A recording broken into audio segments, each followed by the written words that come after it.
Hey, Chris Lester here. I'm going to introduce myself in a moment, but I just want to thank everybody for taking time out of their busy schedules to watch this very important topic. We just finished up some classes at Mercer County Community College here in New Jersey and also Rutgers Business School, also here in New Jersey. And although it's titled Long-Term Care Workshop, I like to refer to it as extended care or custodial care. So without further ado, I'd like to take you through the presentation that we've been doing recently. And then if you have questions, invite you to please reach out. We can show you ways to sort of start to think about putting a plan in place for you if that's something you desire. So a little bit about me. I'm blessed. I'm the father of four. These are my two younger girls and my beautiful wife. And then my son, who also works for me. This is my older daughter. She is the mother of my two grandchildren. And then I have two younger girls. That's Madison. So I love to embarrass her when she was young. I was asked to watch her one day, and that was the hairdo I came up with. And so I still get a kick out of that. And I love embarrassing her when we're in public. And then there she is supervising the birth of her little sister, Harley.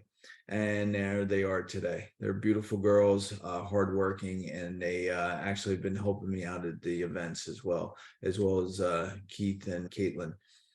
So a little bit more about me. So I moved to Edison. My dad was a chemist, worked for Coca-Cola, got an offering in New Jersey. So we moved up from Maryland and moved to Edison. And, I went to school, junior high in Edison. And then my parents sold that house in Edison and moved out to Neshannock Station and went to Somerville High School. Now, once upon leaving Somerville High School, I went into the Navy. Now, I went into the Navy at a very young age, and I wanted to follow in my uncle's footsteps. This was my dad's older brother. My dad's older brother was a Navy SEAL.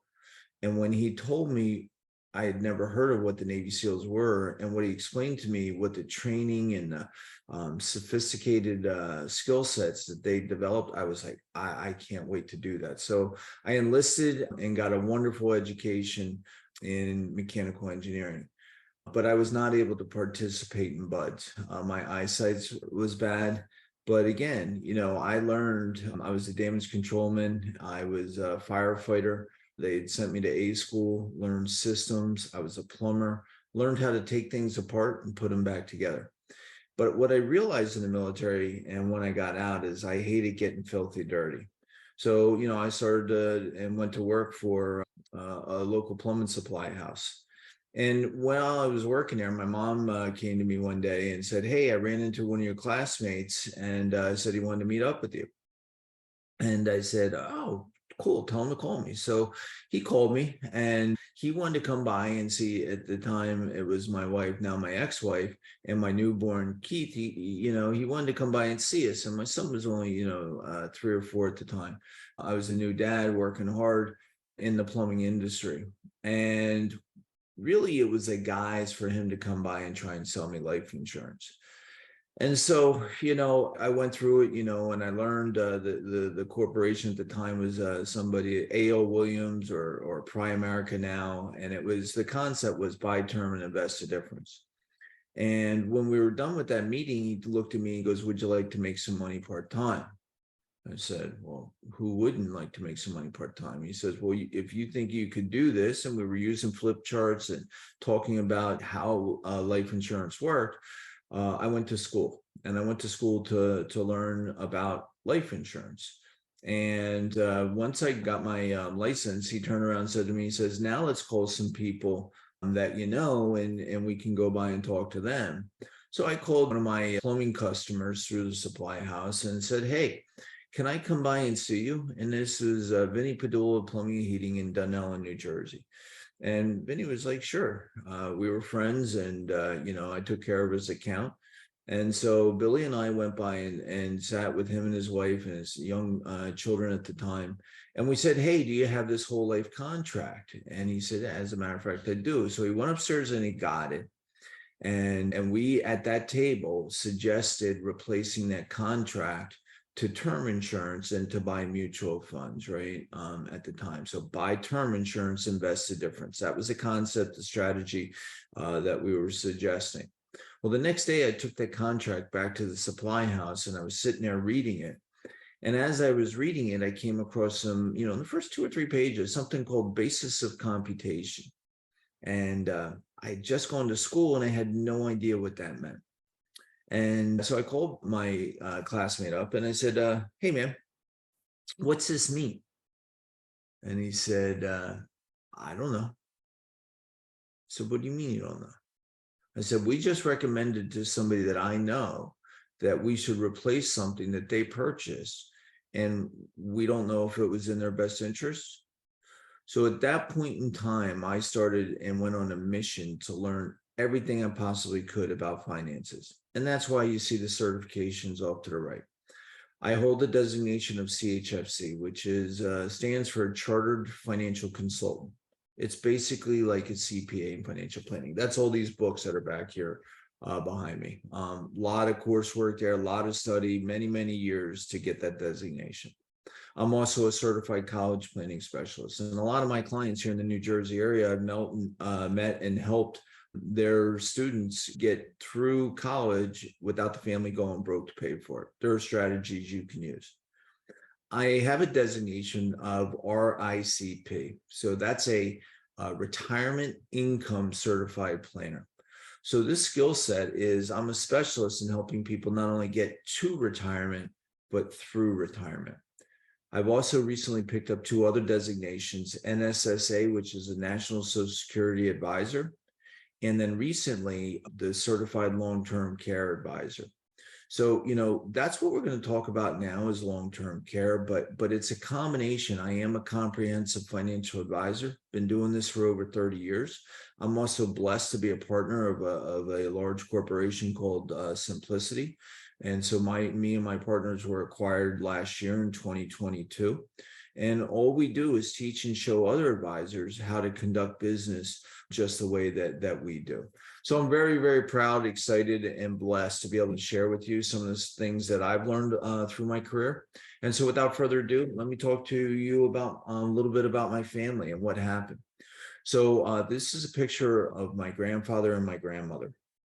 My grandfather was in the Air Force, and he was born in Iowa, and he met my grandmother after he got out of the military. They were in, I think, Lincoln, Nebraska. I think at the time, the way I understand it is in entertainment back then, right? You had the Great Depression, but they still, people were working or trying to make money, and I guess roller skating was all the rave, and they met each other roller skating.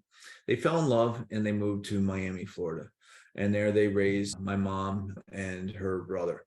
And, I used to go in the summers down to this house, and I remember it as a kid. My grandfather smoked, and he got hardening of the arteries, and they had to amputate both of his legs. So, my grandmother, could only take care of him so much, and eventually he passed. Now, when she got sick, the system, I point this out, this is because of her illness. This is, money that should have been inherited by my mom, by me, my brother, should have stayed in our family circle of wealth. But this was consumed by this system. And this is why I share it. So, this is, if you're in similar circumstances or had similar experiences, this is the valuation of today. But, care for when we get older is expensive. And the question is how do we pay for it? So I'm going to play this video. It may be a little hard to hear in the beginning, and it's only, about 40 seconds, but you can Google this. And it's a story about Mike and Carol Daly. He was a New York City cop. There's if you watch the full 15 minutes, it will bring tears to your eyes. But I wanted you to get the gist, because one of the things that I'm starting to understand is the acceleration of illness and the need for care. So you won't be able to hear it right in the beginning, and then it'll get a little better on the audio. The word Alzheimer's.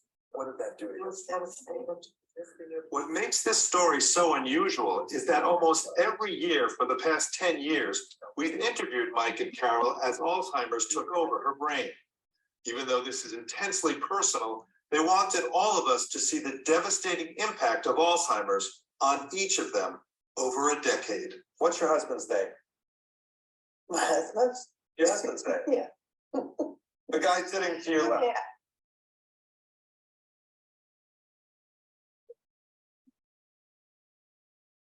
And I share that because, it is really becoming a major, I don't know if epidemic is the word, but every 68 seconds, from what I understand, statistically speaking, somebody's being diagnosed with Alzheimer's, some type of form of dementia. Now, this gentleman here, this was a good friend of mine. He was a client of mine. And after my dad passed, he really became like a second father to me. And, Art owned a dental lab. And, when I first started, learning about long-term care, it was in about 2000, 2001. And I went and listened to an attorney, Harvey Gordon, speak about long-term care. And he just absolutely mesmerized me and absolutely stress how we should be speaking to everybody we know about how to turn around and make sure that we put long-term care in place for people. So, at that point in time, long-term care was in its infancy, and you're going to hear me talk about something called traditional long-term care. Now, traditional long-term care, and again, in its infancy, a lot of insurance carriers have stepped into the arena to try and come up with products that were beneficial to the policyholders. And, the benefit from a tax perspective that was something called partnership policies, and we'll get into that. But true long-term care is something that basically will pay if you need things traditionally associated with getting out of bed or things of that nature, right? Eating, transferring, toileting, continence, things like that. Well, when we first started offering long-term care, what I found out over the years, I would go to Art and I said, Art, as a business owner, do you realize that you can take a tax deduction on the premiums? And as I educated him on that, and the premiums for him and his wife, this was a second marriage for him. So Art had 2 kids and Ann had 5. And, but I never really met Ann's kid, but I did know Art's kids. And Art was my fishing buddy. He and I had our boats together next to Clark's Landing. And as I would explain to him, I go, look, man, Art was a big boy. He was like 300 pounds, and Ann was a nurse. And, she was maybe 120, 130. How many times could she take him in and out of bed? But ultimately, he listened to me. And he said, and he purchased traditional long-term care. Now, one of the things, and again, I didn't understand it completely at the time, but it started to become more and more obvious over the years. And this is a problem across the industry. Traditional long-term care, the premiums are not guaranteed. So the reason that's important is, so the benefit or the way it was proposed to Art was, hey, listen, you're going to purchase this policy. You're going to be able to do this for just you, not pay tax on this money because you took in as a tax deduction through the business. And if you should need care or Ann needs care, that any of those benefits that are paid out of this pool of cash will come to you guys tax-free. And on that format, it makes a lot of sense. And he did it. The part of the premiums not being guaranteed eluded me and it eluded him. And, he and I would talk about selling his business. He owned a dental lab. And finally, after, several years, we were able to find a buyer and they bought it. And roughly, let's say he received about $2 million. He got it in the form of structured settlement. So he was getting payments from the new owner. And as he was retiring and, he was enjoying life, he would call me periodically when he would get the annual statements. He turned around one year and, the premiums had increased from about $3,000 or $4,000 a year to about $5,000 or $6,000 a year. And although he had the money, it just irked him. Because in his mind, he was like, I'm never going to need care. right? And Anne, who was more likely, probably would. But ultimately, and I begged him not to let him cancel, right? But it was a burr under his saddle. So he ultimately let that policy lapse. And just so everybody knows, with long-term care, traditional long-term care, the advisor is paid a commission up front. They're not compensated whether they keep it or not. And I explained that to him. I said, look, I've already been paid on this contract. My suggestion for you to keep it is because it's good advice, right? Not because I have a financial gain if you keep it or you don't. But he let it lapse, and unfortunately, shortly after that, he passed away. And after he passed away, so they had sold their house, they moved into both Anne and Art were living in sort of like an assisted living community. They were self-sufficient, but they lived in a gated community and down there around Lakewood. And after Art died, Anne decided to move into Brandywine to have care. Now she was older than Art, and this is about the time that her 5 children started to show up. And it was their suggestion to put Mom into this facility, and it was running at about $10,000 a month. What I watched happen is how the estate that they had sold, but Art's instructions to me, and I had helped them with the estate planning. We use a law firm here in New Jersey, Ed Wax and his associates.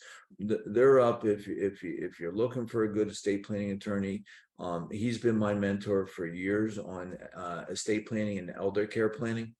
Ed and his facilities up around Morristown, New Jersey, they did a great job because the kids absolutely started to go after the remaining assets.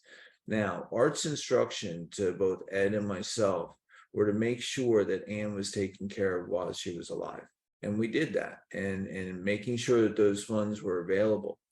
But ultimately, he said, once that, Anne passes, then I want whatever's left over to go to my kids. And so we made that happen. But the part that really jumped out at me was how expensive this became and how quickly it started to consume the estate. And so I share that and spend a little time on this because I have been through this. And when I find people that start to look at it, or when I'm doing classes or workshop, and I say, hey, who here has looked at long-term care? A lot of people have looked at it. And I said, why haven't you taken the steps to secure it? Almost to a 1. Everybody will say it's too expensive.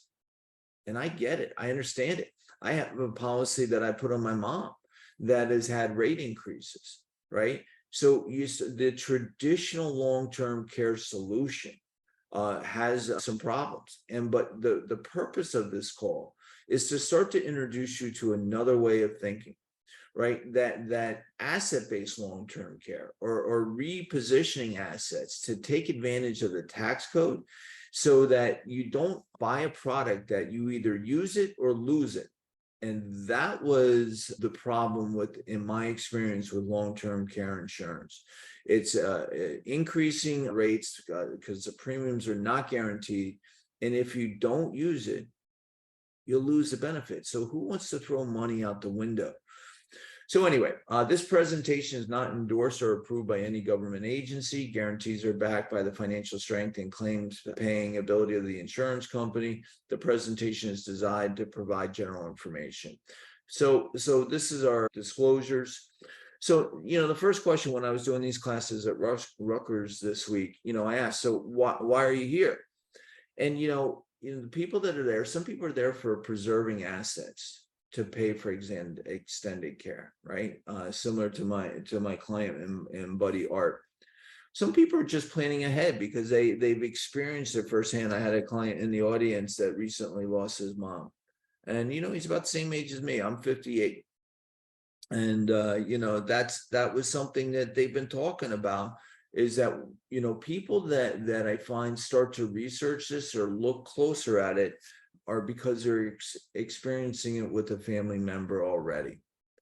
So investigating your options for long-term care. And this is where, there's a lot of people out there that might offer traditional long-term care, but maybe they're not as well versed in all the product offerings. And again, my alignment and association with Simplicity, we have an entire long-term care department, which is really, really good. So when we have cases, one of the things that has me hopeful and optimistic to be able to help families, somebody could have full-blown dementia and there could be a solution. So it's not like, oh, you're already sick. And I just did an event at Mercer County about 2 months ago. And when I was doing the Medicare event, a woman came up to me at 65. Her husband, also 65, had already had 3 strokes, was now in a facility. And she was, just absolutely just angry at the neglect that they were experiencing. And so she was looking at options. And so, started to talk to her. This is one that a lot of people are not aware of. Legislation, long-term care, the cost of care, it's expensive. We're going to start to see that. I think everybody will agree with that. Like I said, when I polled the audience.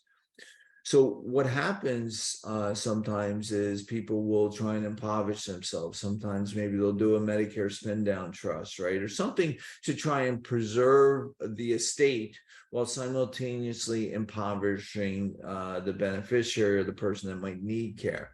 If given enough time, that is certainly a strategy that should and maybe could be explored. But understand that doesn't negate the fact that there is a cost. And if you're looking at it from a social standpoint, from a state standpoint, because every state has this problem, that when somebody needs care, not everybody has money, right? But the cost is still there. So, the rules are pretty specific that you must impoverish yourself and typically below $2,000 in order to be eligible for some type of state assistance. Well, in Washington, out on the West Coast, last year, they have now implemented a mandated tax, payroll tax, that will be deducted from every working employee unless they had long-term care prior to the legislation. So, there was a mad push. A lot of people, they heard grumblings and people started to secure it. And then lo and behold, they passed a law and a lot of people had gotten long-term care. And they can change that sometimes back to the date that the bill was proposed versus when the actual law went into effect.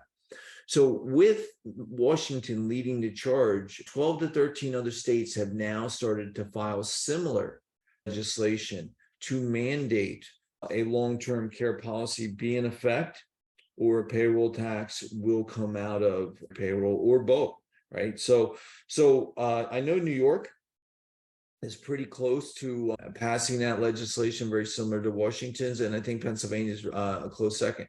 New Jersey here typically follows suit when laws like that come through, so wouldn't surprise me. So this could be timely for people that are looking at this, starting to think about it. Get something on the books before the government comes back and you could find you have an additional payroll tax. And then lastly is something called the Pension Protection Act. And when I'm in the classroom, I'll say, how many people here have heard of the Pension Protection Act? And not one person raised their hand on Wednesday night. And then I ask the question, how many people have a financial advisor or somebody who helps them with financial decisions, somebody that they trust or typically go to for guidance when it comes to finances? And a lot of people put up their hands. Well, what I find interesting is that this Pension Protection Act was drafted and passed in 2006. Actually went into effect January 1st of 2010. Yet when I asked a room full of people, how many people have heard of it, and nobody raised their hand. And what that tells me is that the financial advisors of this country either don't know about this act or how to explain it, or maybe dare to say care, right? They want to manage the asset. They don't necessarily want to help people mitigate the risk. So we're going to talk more about that later, but I think it's an important fact. So 3 ways money can be reduced. And, if you know me, you know that I will talk a lot about taxes. The tax code's complex. You have to pay taxes for any earned income. But when we start to do educational venues, we look at tax history, we're actually in a lower tax environment. And I'll quite often ask people, how many people think taxes will be lower?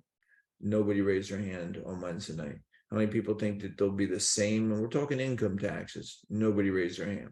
How many people think income taxes will be higher in the future? And most people now are raising their hands. It's important that if we believe taxes are going to be higher in the future, income taxes, that we strategize to use the tax code as efficiently as possible to make sure that our dollars are going or benefiting our families as much as possible. We're not going to talk a lot about taxes today. I have other YouTube videos you can hop on, or I do a weekly chat with Chris. You can always hop on that. We will talk a little bit about inflation. I've been talking about inflation for, over a decade now. Things have been relatively modest in costs, and quantitative easing and the sharing and printing of money, it's caused a great infusion of cash. But now with COVID, us being in excess as a country, in excess of $30 trillion, I think we're in excess 33 trillion and rising of debt, right? We're starting to see now that inflation is starting to have an impact. It really didn't rear its head. Inflation rates have started to spike up, but long term things typically cost more today than they did 10 years, 15, 20, 30 years ago. So we're going to talk about the impact of inflation on care, on the cost of care. And it's important to recognize that. And then we're going to talk about long-term care. Here's the thing, 70% of people over age 65 need long-term care. And yet cognitive dissonance, even if you know statistically that you're probably going to need it, I know me personally as a male, I'll go, yeah, but it's not going to happen to me, right? We sometimes tend to get pigeonholed.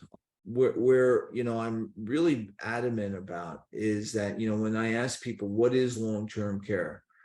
I'll get answers like, well, it's a nursing home, or it helps you if you get sick or Alzheimer's. And I go, yeah, that's partially correct. But really what my interpretation of long-term care is, it is for if you have a significant other, and for me, it's my wife. If you turn around, it's a protection. It provides income to her to be a supervisor of care. Because, a lot of us have family. We have a spouse. We have neighbors. We have churches or synagogue communities. We have children that will absolutely take care of us, some way, shape, or form. But what I find, even as you saw in that video, Mike and Carol Daly, if you watch the whole thing, Mike said, I never wanted to put her in a nursing home. That was the one thing. That was the one promise I made to her. When we're asking people, where do you want to have care given? If you were to get sick, where would you want to be taken care of? And there's not a right or wrong answer here, right? This is your life. This is your future. Where do you want to be taken care of? And you're going to see that here shortly, but most people will say in their own home. Okay, well, then the next logical question is, which asset do you want to use to pay for it? Because it's expensive. It's really expensive. So, I talk about some of that stuff, but let's talk about inflation first. Does anybody here know what postage stamp costs? I was shocked, and I polled the audience the other night, and some people, nobody got it right. It's now 63 cents for a stamp. Does anybody know what a stamp cost in 1956? And the answer is 3 cents. So obviously things are costing more today for the services, right? So, okay, that's postage. How about a gallon of gas, right? So right now, New Jersey national average 3.57, right? Last year it was a little bit more, right? It goes up and down. And I remember 1953, I wasn't born yet, but I was born in 1964 and about 1974, I remember I was having to cut the grass, maybe it was 78, but I was having to cut the grass and I was having to walk to the end of the street in Edison to buy a gallon of gas. And I remember my dad would give me 50 cents for the lawnmower to go do chores. Well, back then it was only 29 cents. So just in a short period of time to 1953 to say 1978, it almost doubled. Well, now here we are a couple decades later, and we can see it's not out of the realm of I think most of us are comfortable in this range. And even when it gets to 4 or 5, the media will make a lot of hype about it. But just the point here is things cost more today than they did yesterday. But here's the one that I think stumps a lot of people. How much is care in 2022 monthly? Now, I've given some numbers of how much some expenses have been for people that were having care assisted living. But if you wanted to be cared for in your house and, your spouse, you need care 24/7. So somebody is there around the clock, just using a national average of $27 an hour, 24 days a week, or 24 hours a day, 7 days a week, amounts to $648. You times that times 30 days, and that's $19,440. That's 20 grand a month. That's $240,000 a year to stay in your home, to have care 24/7. So maybe you say, well, I don't need somebody that entire time. Okay, that's where the 8, the 10, the $12,000 can come in. Right. So if you have children or a spouse that is able to take care of you, the thing you have to understand here is if that person, and I'm part of a generation, I'm the last year of baby boomers, but I have younger children, and I also have my mom. My dad has since passed, as I mentioned. So at some point in time, if she needs care, am I going to go to Florida and care for her? So, what about my existing family? And many, many families are faced with this torn dilemma. So, with that point made, does anybody want to guess what care cost in 1956? And the other day, nobody got the answer. I got some answers. There's a lot of good guesses. The answer was nothing. And the reason it was nothing is because, back then, mom and dad bought a house and they had kids in the house, and grandma and grandpa lived in the house, usually on the first floor. I hear the Jim Brewer comedian, talks about grandpa in the basement. But back then, families helped each other, and families took care of their aging grandparents, parents. So if that's the case, then what happened? And what happened was the interstate highway system. Now, this is a sign, it's changed since then, but in 1956, right, they created the Federal Highway Act. And basically, they created a network of being able to get anywhere in the United States. And here's a picture of one of the first highways in Dallas, Texas. Now, this is an old map of what that interstate highway system was to look like. And you go, well, what's that got to do with long-term care? Well, here's what. Back then, almost every family had a car. And what did the kids do when they graduated high school? They started to look at other colleges. And some of those kids went to the West Coast, and some of those kids went to the East Coast, and some of them stayed somewhere in between. And then they went to college and they met somebody, they fell in love, and they didn't come home. And what this highway system did is cause a fracturing of family. It just basically this splintering, families, children left, started their own families, and they didn't come back home. And so the caretaking component started to evolve. And now I'll be curious to see what happens with the internet, where we're going to be 50 years from now. So, the workshop agenda, and I promise, I know I've spent some time on some of the setting the stage. Now we're just going to go through some of the motions, but families still have time to plan for long-term care, extended care, custodial care, and looking for the most flexible strategies and best options for them. So I asked the question, I asked the woman in the audience the other day, what was the first thing that you did when you got out of bed today? She goes, I got a cup of coffee. I go, that was not the first thing you did. The first thing you did was you had to get out of bed. And everything else follows after that. That's called transferring. So if you needed help with transferring, then the chances are good that you would need help with, one of these other 5 remaining ones. And that's what we call activities of daily living. But if you have a congenital impairment like Alzheimer's disease or dementia, you may need long-term care, people to help you with some of these basic items, right? So as we go through this, and this is where the point that I was trying to make is that long-term care, is it just nursing home care? Not at all, right? Most people don't want to go to a nursing home. There's some people, right? And I was asked that question the other day. I've yet to meet somebody who says, I want to go to a nursing home, because most of us view it as a very morbid place, depressing place. It smells awful, right? You just go there. And like I said, that woman the other day told me she had been in 3 different ones, and her husband was being neglected. Nobody's going to look after our family members like us. But, that's why home health care has sort of started to evolve. If we can help people live these latter stages of their life in an environment that they're comfortable with, right, then isn't that worth looking at?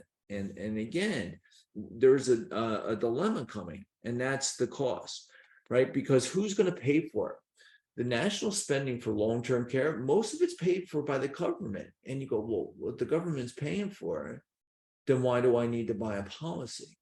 Well, it's what's covered or how to qualify to get the government to pay for it. And here's, again, the train wreck that is coming with 10,000 baby boomers retiring every day, right? And then every 68 seconds, a person being diagnosed with dementia.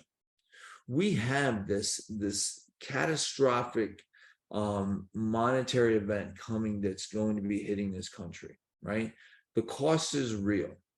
The question again is, which asset do you want to use to pay for it? And if we take that cognitive dissonance approach, right, which is basically equates to the ostrich burying its head in the sand. It's saying that, oh, it's not going to happen to me, even though it probably might. Then we could be in for a rude awakening. So Medicaid versus Medicare is like comparing apples to oranges. They sound similar, but Medicaid is state and Medicare is federal. Medicare was introduced in 1965, and it really is, this is when I'm running classes on Medicare, right? That in and of itself is a government policy that was put in force in 1965. And if you're going to have the government help you, you must be demonstrating the ability that you are getting better, right? But it's not designed for illnesses like Parkinson's, Alzheimer's, stroke, chronic arthritis. Now, does Medicare pay for extended care, long care events, right? Primarily, it's going to pay for skilled care. It'll pay up to 100 days in a skilled facility. So, if you fall when you're elderly and you break your hip, you have to spend 3 days in a hospital, and then you'll be eligible for some type of care, but it's got to be delivered by a licensed professional, a registered nurse, a physical therapist, occupational therapist, a doctor. Somebody has to be monitoring and recommending it, and skilled nursing. right? So that's why the activities of daily living that we talked about are not covered by Medicare. A lot of people will think that it was, right? Because maybe Medicare paid a portion of it. But if you're not demonstrating getting better, they may send you home and then say, hey, listen, we're no longer being covered. So does Medicaid pay for extended long-term care? And that depends, right? Typically nursing home only, Medicaid licensed facility. Typically now you get to share a room with somebody else. You know, I told the joke the other day, you know, every once in a while I snore. So could you imagine you're at this point where, you know, you don't have all your facilities and you're next to a person that is just, you know, just loud or moaning or in pain and agony, or, you know, maybe they have family visiting, or, you know, it's just, you're sharing with a stranger. And then a Medicaid bed, if it's even available, right? So there's a lot of issues around this stuff that most people don't think about until they're actually faced with these consequences or these dilemmas. So why are you here? Because when you still have time to plan ahead, there are things we can do.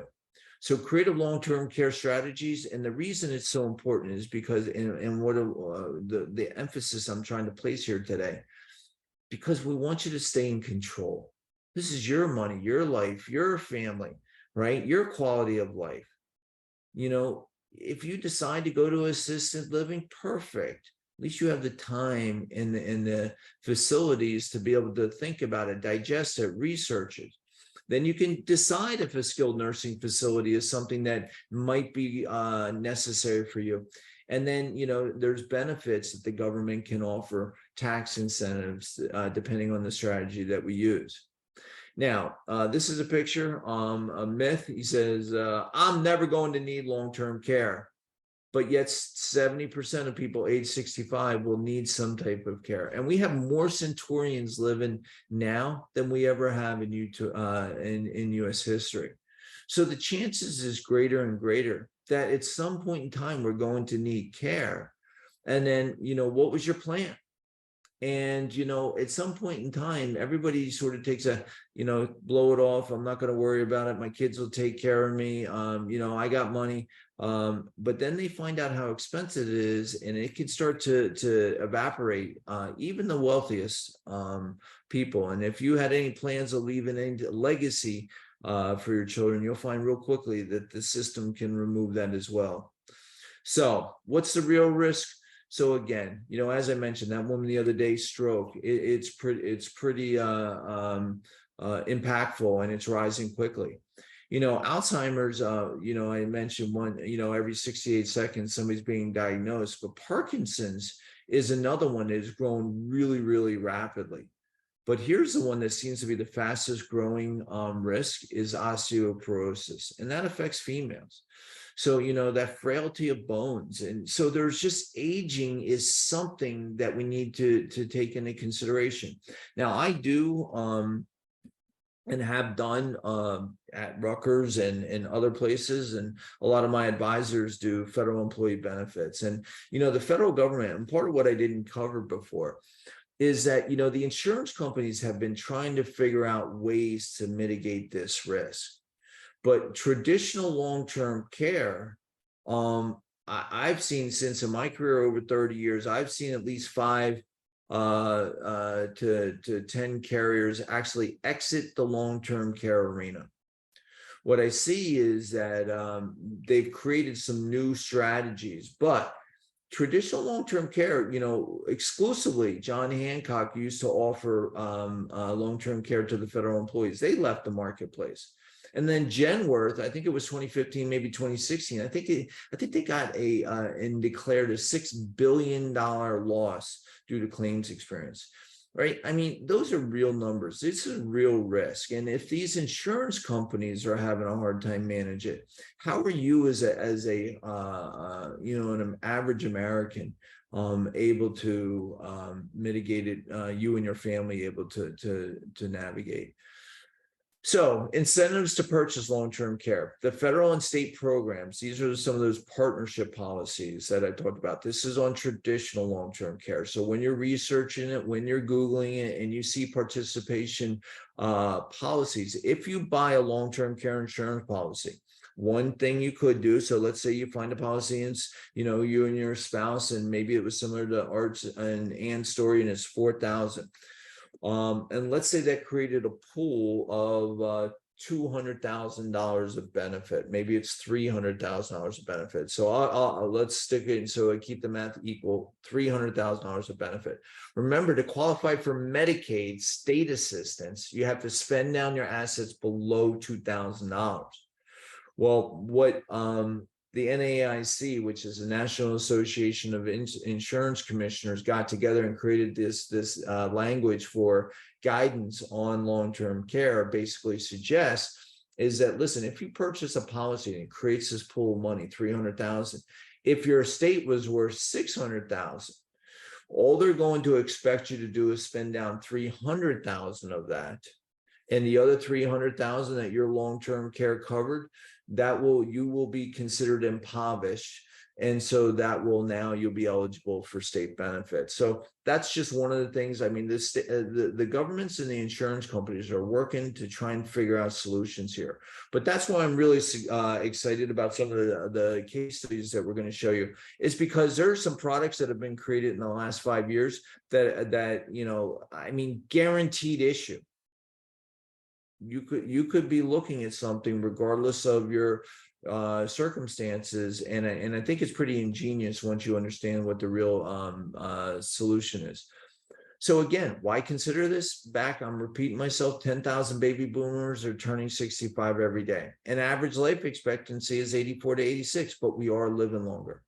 It's a huge strain on the Medicaid budget. These states are bleeding trying to take care of the elderly.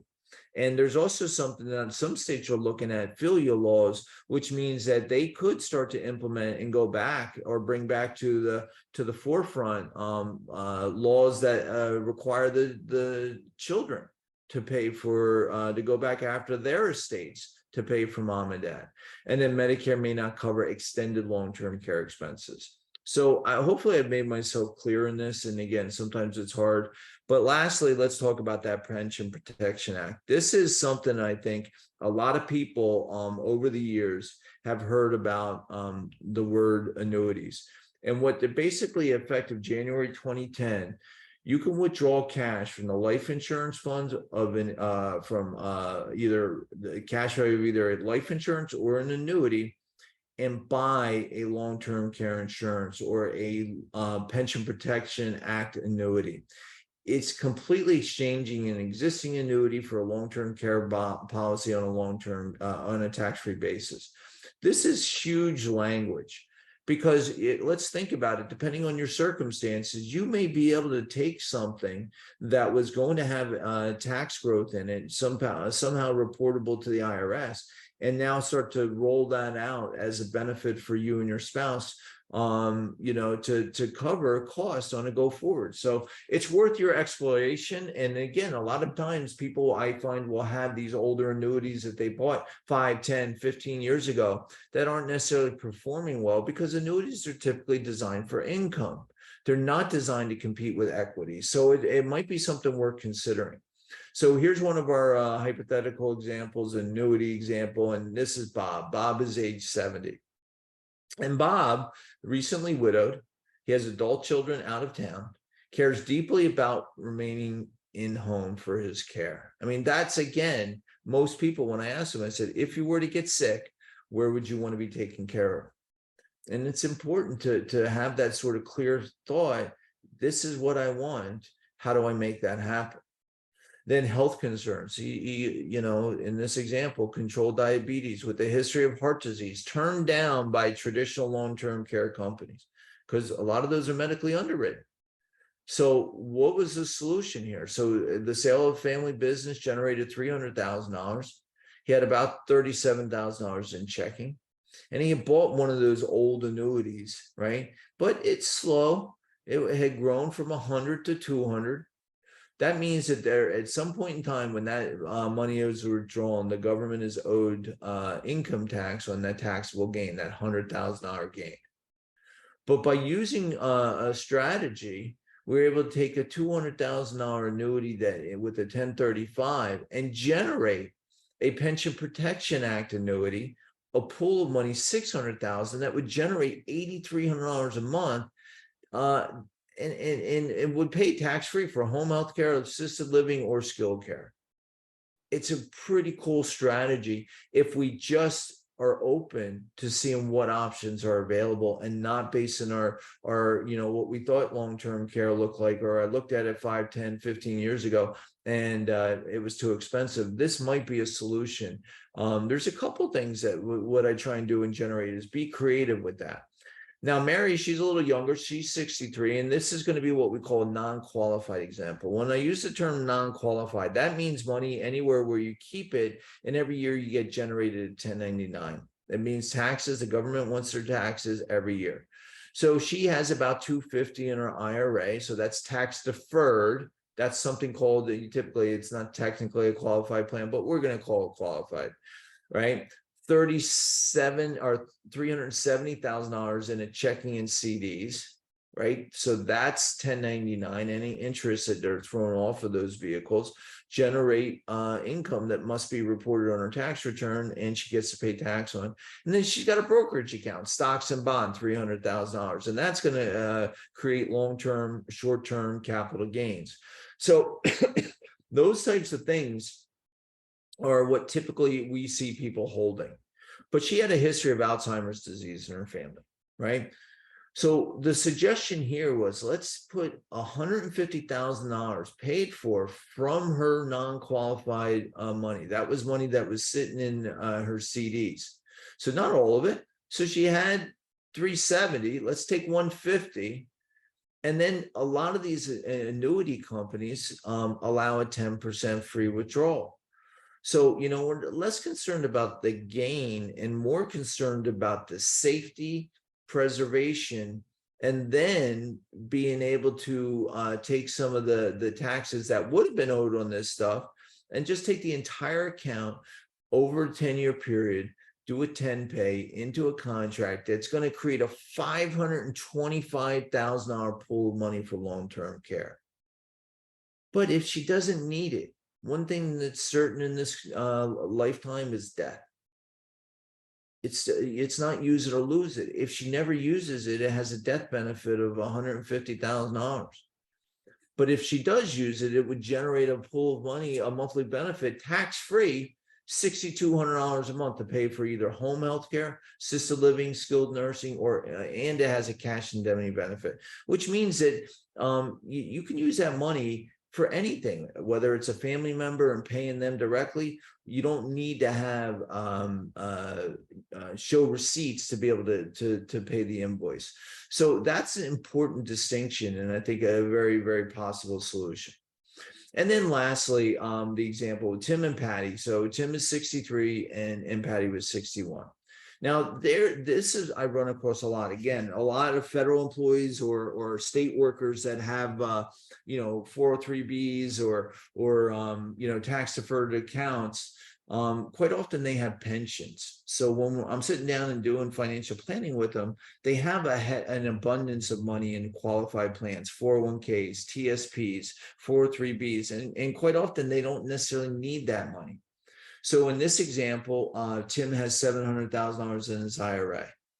He had $37,000, or they had $37,000 in the CD, and they had $250,000 in another CD. Patty is frightened of the idea of going into a nursing home, which is not uncommon, right? Again, the horror stories I know growing up, I heard them, and I in my mind, I think that's the place where you go to die, and it's depressing, right? Tim is not a fan of traditional long-term care for all the reasons I've cited already. The rates are not guaranteed. It's use it or lose it, right? And it just seemed to be you were rolling the dice there, and it was not comfortable. But Tim and Patty would like to leave an inheritance to their children. So here's the solution, right? They turn around and say, not all of it, but pull $200,000 from the IRA, take a tax-free transfer from Tim's IRA, and it gets a bonus to the new custodian. So that bonus now takes the 200,000 to 240, and that's going to help offset the tax. And then it creates a second to die death benefit, means when both of them passes, that all the money isn't consumed. It's now going to be passed on to their heirs. Or if they do turn around and need it, it's an unlimited long-term pair, $6,600 a month, tax-free, home health care, assisted living, or skilled care. So, there are things and products available. We can get creative if you just want to take the time to share with me a little bit your circumstances. Let us go back to our team. Let us go back to our back rooms. Let's see what kind of solutions we can come up with. And then we can talk about how we can serve you. We're going to talk about which long-term care strategies might be right for you, and then provide a strategy that illustrates a potentially tax-efficient, cost-effective way to pay for long-term care needs.